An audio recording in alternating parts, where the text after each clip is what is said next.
से देखिएगा तो हमसे सवाल में ये कहा गया है कि कैलकुलेट दी ABCD पैरामीटर्स हम लोगों को निकालना है, राइट।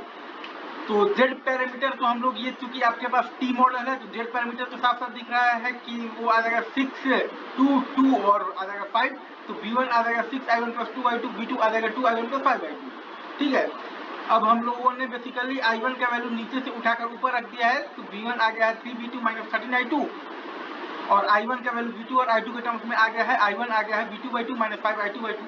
तो ABCD आ गया है आपके पास 3 और 13 और 1/2 और 5/2। अब दूसरा मेथड है जो कि हम लोग शॉर्ट सर्किट टेस्ट और ओपन सर्किट टेस्ट की मदद से हम लोग यहाँ पर निकाल रहे हैं। तो A निकालिएगा V1/V2 when I2 = 0 जब करके निकालिएगा तो आ जाएगा 3। वैसे ही आप B निकालिएगा V1 में -I2 जब V2 = 0 करके निकालिएगा तो B आ जाएगा आपके पास 13। वैसे ही आप C निकालिएगा, बेसिकली I1/V2 आप करेंगे I2 = 0 कर तो आपका C का वैल्यू आ जाएगा 1/2। और वैसे ही आप जब D निकालिएगा, D कैसे निकालिएगा, I1 में -I2 आप करेंगे V2 = 0 कर तो D आ जाएगा आपके पास 5/2। ठीक है, इजी सवाल है। तो मेथड 1 आपका ये बेसिकली एक मेथड है आपके पास, बेसिकली उसको हम लोग कहते हैं एल्जेब्रिक मेथड।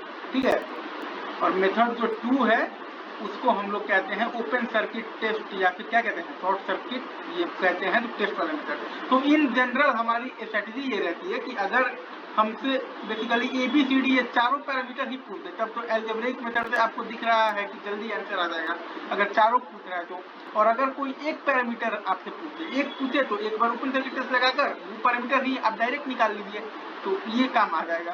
तो इस तरह से आपको चीजें डिसाइड करनी है। बाकी है ये बहुत आसान बेसिक सवाल है, आगे और अच्छे से जाएंगे। चलिए।